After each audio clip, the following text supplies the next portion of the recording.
We come now to the 10-minute rule motion. Dr. Philippa Whitford.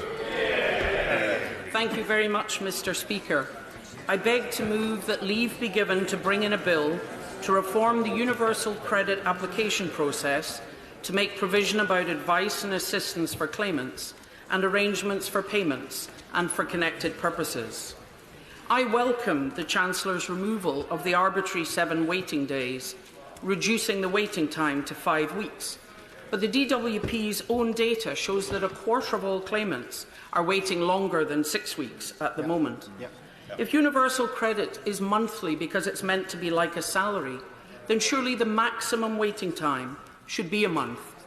And if the DWP can't deliver this, then the rollout should be paused.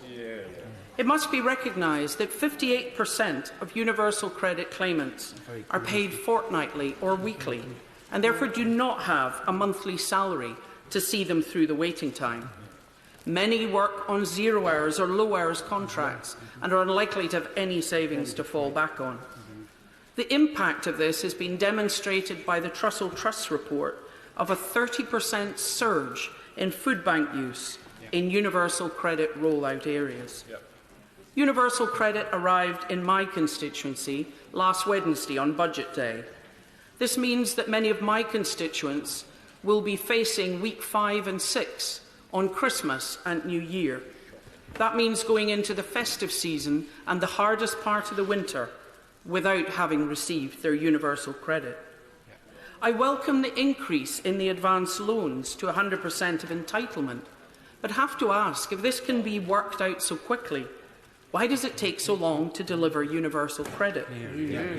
I welcome the fact that the payback has been stretched to a year, but it's important that claimants do not have to jump through hoops and that this is the routine time so that paying back advance loans does not generate further financial stress. This bill would propose that the Government follows the options that will be available from the Scottish Government in the form of twice-monthly and direct landlord payments. Claimants shouldn't have to jump through hoops for these. They should simply be options to be chosen. The claimant can understand their own circumstance best.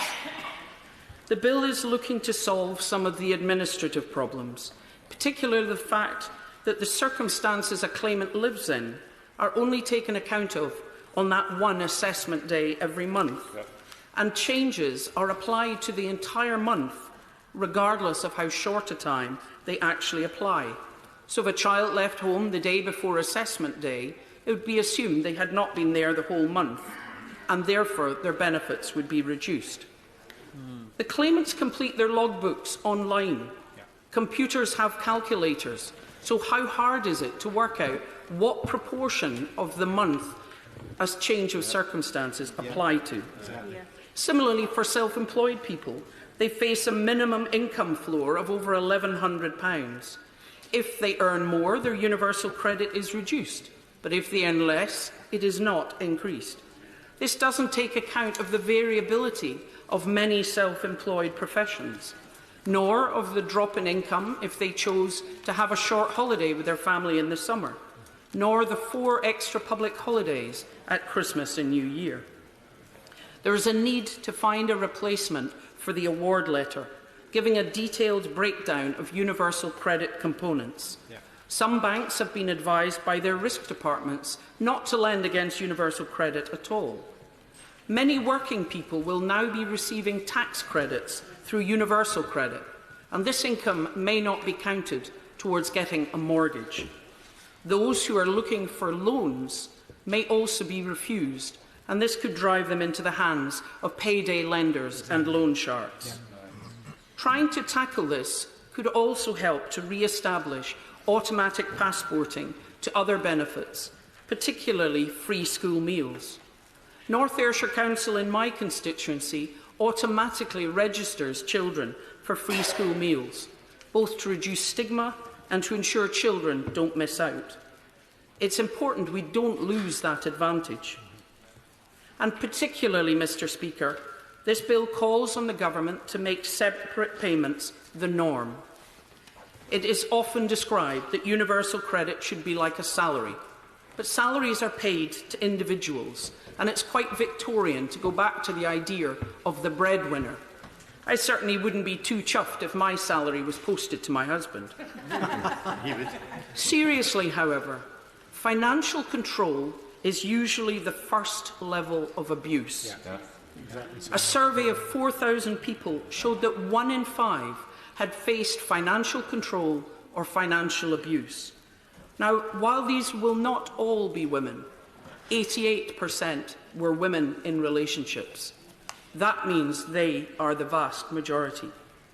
A woman with no money in her purse at all very quickly becomes isolated from her friends, from any support network, because she simply can't afford to go for a coffee. She feels embarrassed, she starts to withdraw, and ends up isolated. Over half of all women in abusive or violent relationships cite lack of money as the reason for not leaving. No woman should have to choose between poverty and abuse. This bill calls for both a cumulative and equality impact assessment to be both performed and published on all the welfare changes over the last 5 years. The biggest loss of income is the benefit freeze, the 2-child limit and the bedroom tax. But the issues involved in universal credit are compounding the problem. This bill seeks to find pragmatic solutions. It must not be forgotten that poverty is the biggest driver of physical and mental ill health. It has the greatest impact on children. It's hard to study if you're cold and hungry.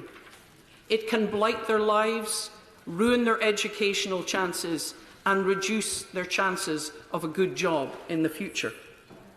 Instead of ending up spending money on the blighted lives in the criminal justice system, dealing with drug addiction, or paying benefits to these children, we should invest in them now.